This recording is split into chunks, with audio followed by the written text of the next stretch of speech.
He's the best there is at what he does, but what he does best isn't very nice.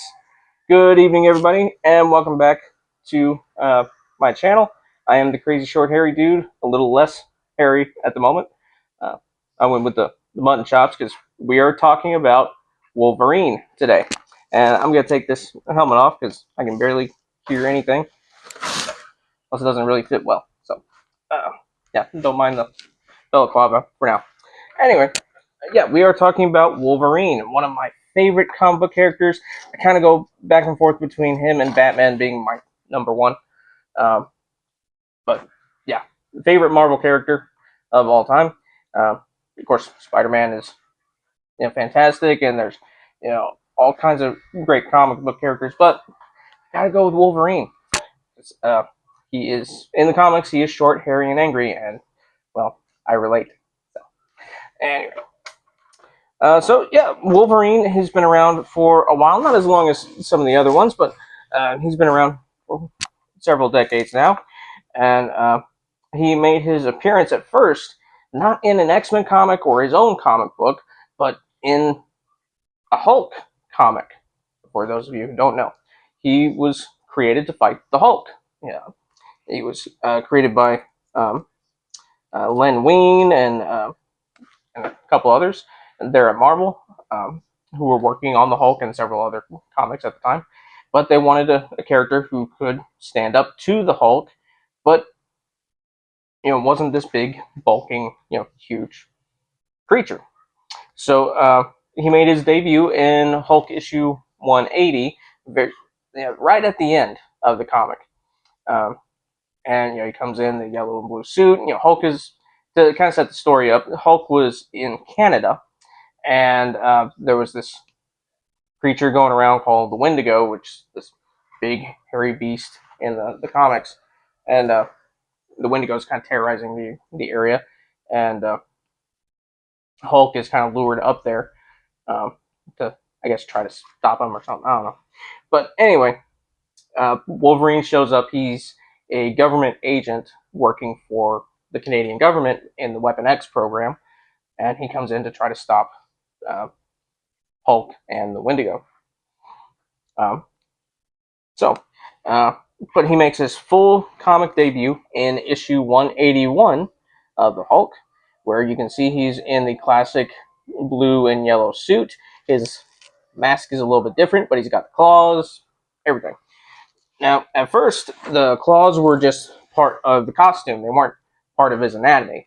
Um, Later on, comic book artists and comic book writers decided to give him the claws as part of his anatomy, and it just made the character more and more interesting.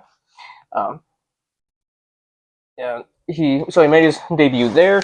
Eventually, he does join the X-Men um, when they were trying to revitalize the X-Men as kind of the international hero group.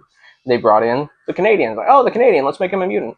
And so they brought him in, and then the artist started drawing him with the claws popping out of his hands instead of just out of the gloves. It wasn't a mechanism or anything. It was part of his anatomy. But it also, and then, they added more to like little hints at his backstory a little bit, like he got experimented on, and that's why his bones are covered in adamantium. He wasn't born with metal on his bones. Um, so there's some mysterious past going on there, which made the character more interesting, and he became more and more popular as time went on, and eventually adopted the more iconic yellow and blue suit with the bigger fins on the helmet and everything.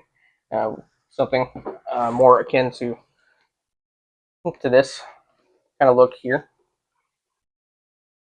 instead of the shorter fins.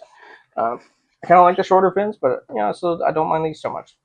Um, Eventually, we were given a hint at his origins in, or at least how he got the adamantium in the Weapon X comic run, which really kind of dives into what happened up there in Canada with the Weapon X program, specifically with how he got the adamantium on his bones. And we see the scientists experimenting on him, trying to turn him into this ultimate weapon, and we see him Wolverine kind of go berserk at one point, and he escapes. Um, yeah, he escapes from there. But these events kind of leave Wolverine with some PTSD and cause his brain to kind of shut off some of those memories as a coping mechanism. Um, which later on, he does get that back. Wolverine eventually does, of course, he joins the X Men and all that, and he's become a big part of the X Men over the years, and just Marvel in general. He's fought with other teams too, as well. Like I think he was a part of the Defenders at one point. I know he was part of the Fantastic Four and the Avengers, and then he helped found a team called X Force, which was a covert team um, created by some of the X Men to do the missions that they couldn't really do. Scott Summers is running the X Men, I think, at that point, and he tasks Wolverine with setting up a team that can go in and do covert ops to take out threats that the X Men, being a more public kind of team, can't really do. So X Force does kill people, but people that need to be taken out. But they do this covertly, and we see in those comics, Wolverine is in a very similar suit, but instead of yellow and blue, it's gray and black, and then the eyes, instead of the traditional white, are red. It's kind of infrared uh, lenses, I think. Um, then we do eventually get to see Wolverine's more complete origins, like where he grew up, and his early years in Canada, in the comic run Wolverine Origin, um, which is really good. If you haven't read it, I do recommend this. I recommend the Weapon X one as well. Um, we see Wolverine, whose actual name is James Howlett. Um, we see him growing up, and we see the tragedies that led to him discovering that he was a mutant. Um, the fact that he has claws, which at this point are in this comic, it's bone claws, not metal, because the metal hadn't been put on him yet.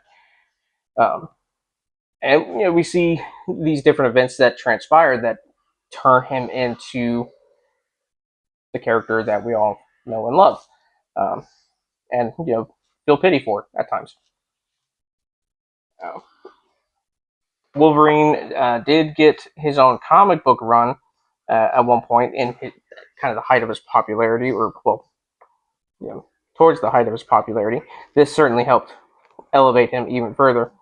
Uh, Chris Claremont and Frank Miller um, decided to take a stab at doing a solo Wolverine comic, Wolverine, and in the the first issues of it, they explore his time in Japan. Because Wolverine does go to Japan to try to, uh, learn from some of the samurai and things like that, to kind of balance his animalistic nature, uh, to kind of get that disciplined. Um, and we also get this famous famous picture here, which has been replicated a few different times, which is awesome.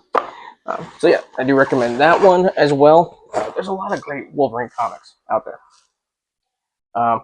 Now in television, uh, he's been seen only in cartoons. He first made his cartoon appearance, I think it was in Spider-Man and Friends, um, or Spider-Man and His Amazing Friends, or something like that. They put the X-Men in there, but they made Wolverine Australian for some reason. He has this not great Australian accent, um, which didn't make sense because he's Canadian. But anyway, that didn't go over so well. Eventually, they did come out with the now iconic series X-Men: The Animated Series that came out in the '90s, and he was voiced by a guy named Cal Dodd. Cal Dodd uh, just really lent a whole lot, well, just a whole lot with the character.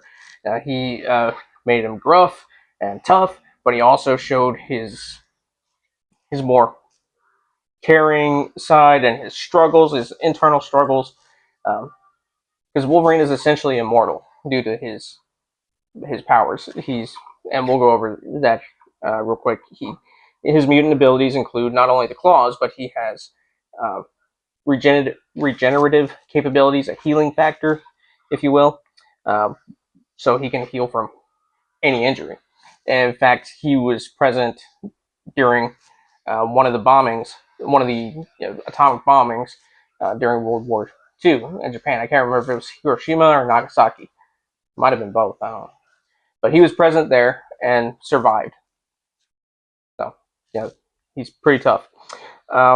He also has heightened senses and heightened speed and strength. Now, we don't see a whole lot of his strength and speed in the comics so much, just because he has the adamantium on him, and adamantium is pretty heavy. So that takes away some of his uh, strength and speed due to the fact that he's compensating. Without the adamantium, he would probably be a little more like Captain America, very fast, very strong, those kind of things. He's still very strong, but the adamantium kind of hinders some of that too.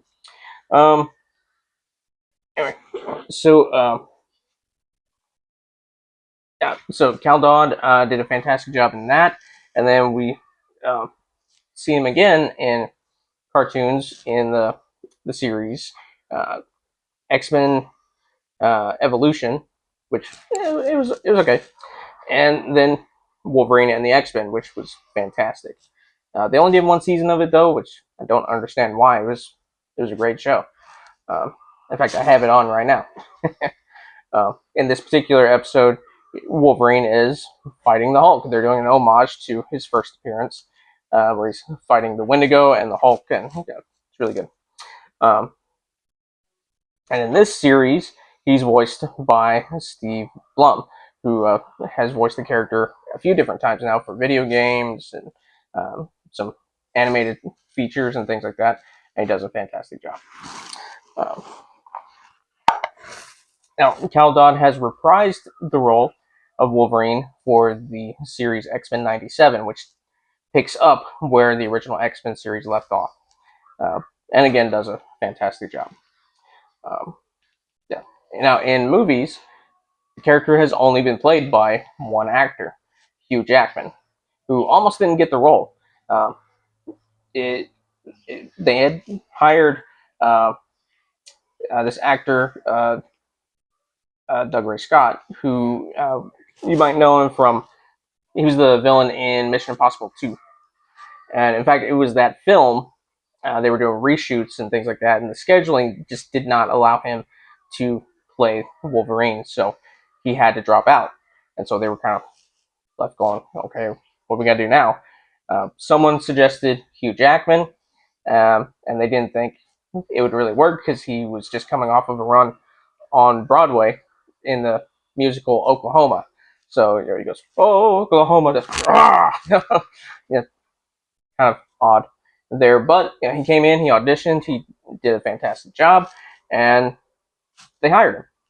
Um, they were already a couple weeks into shooting when they hired him on, so they had to kind of fast pace him a little bit. But he does a fantastic job, and part of that was due to the fact that uh, he hadn't read any of the comics.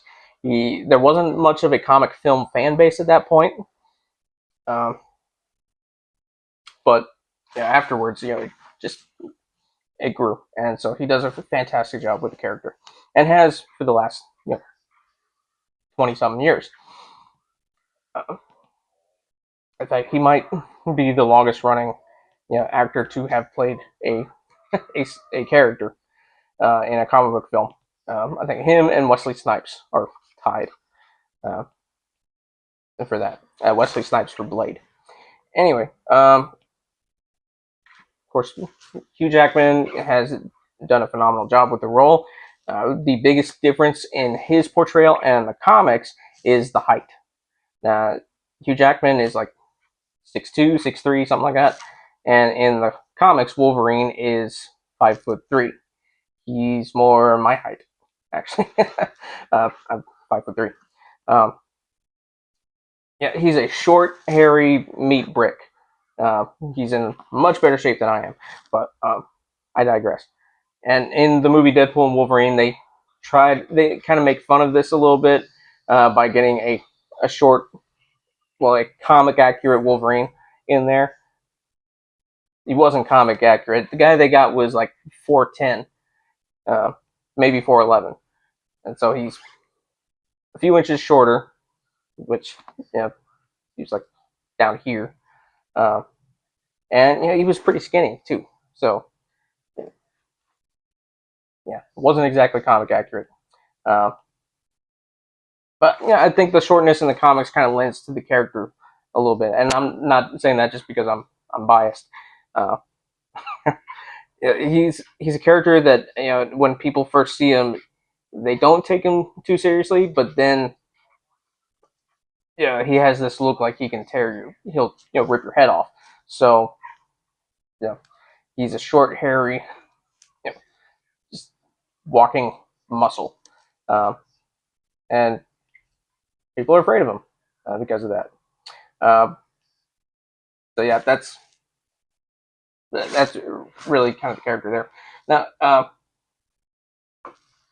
one thing that Claremont and Frank Miller also came up with was the iconic line that Wolverine says, and he said it a few times in the comics, and Hugh Jackman said it in the movie X-Men Origins Wolverine, and that is, "I'm the best there is at what I do, but what I do best isn't very nice," uh, which really kind of tells you all you need to know about the character.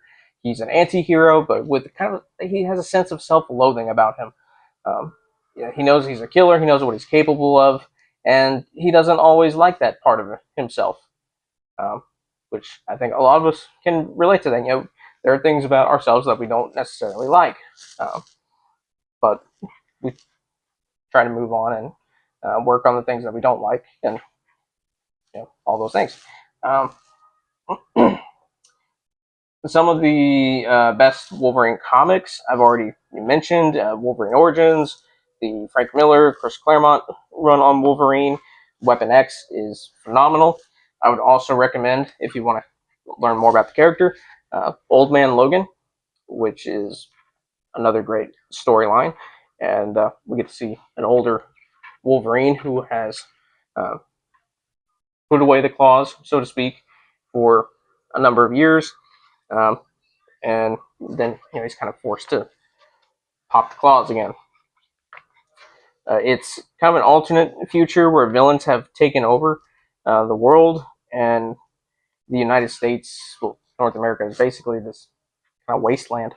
And Wolverine, Old Man Logan, he's just trying uh, he's a farmer now. He's trying to raise his family, and I think the comic was heavily influenced by uh, Clint Eastwood's film Unforgiven.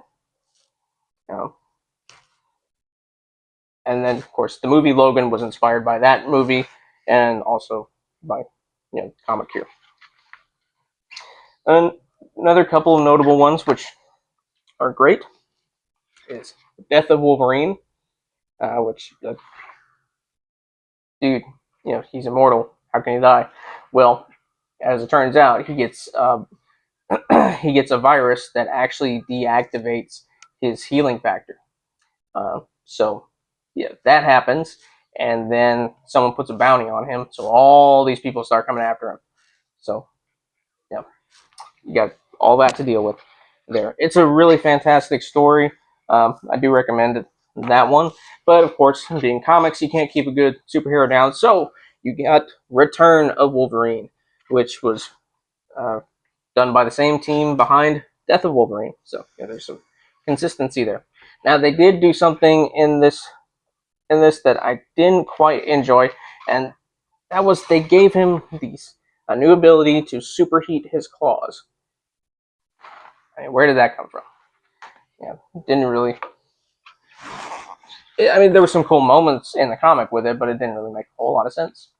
Um, Now, if you've watched my previous Wolverine video, my little short video I did talking about the cosplay that I've done, you'll know that I'm a fan of the show Wolverine and the X-Men, and so that was the inspiration behind this mask here with the shorter ears and everything.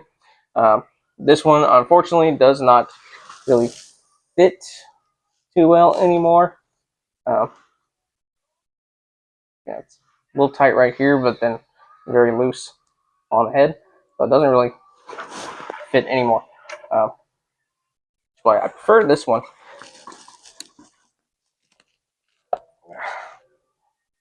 This one's a little snugger, but it looks good, and you know, it it works. Only problem is you can't really see too well out of it, just basically straight ahead. Um, oh, something I did forget to mention in my last Wolverine video is I do have the dog tags. They say Wolverine on one and Logan on the other. Uh, yeah, so they're pretty cool. Yeah, so that's about all the time we have for today. I will let y'all go, and we'll be back with some more videos in the future. Yeah, we are going to finish How Did the Baskervilles up, and then we'll probably take a break um, from the readings for a little while. Some other things coming up. We have the anniversary of the Battle of San Jacinto coming up in just a couple weeks, so we'll talk more about that. I meant to do a video on the Ides of March and St. Patrick's Day, but I just didn't get around to it, so maybe next year. Yeah, and we'll just keep on rolling. One thing we are going to do coming up in a couple months is we're going to be doing some more dramatic readings, but of the novel Bram Stoker's Dracula. And how I'm going to do that is the way it's written. It's a series of journal entries and letters and newspaper articles and things like that. So I'm going to just read the parts that correspond to that particular day. You know, um, so yeah, it should be fun, and it will be little videos to kind of stretch between May and like November. So ought to be good. And yeah, that's all the time we have for today. I hope everybody's doing well. Hope everybody's happy. And until next time, God bless. Remember, Jesus loves you. And I'll see you next time.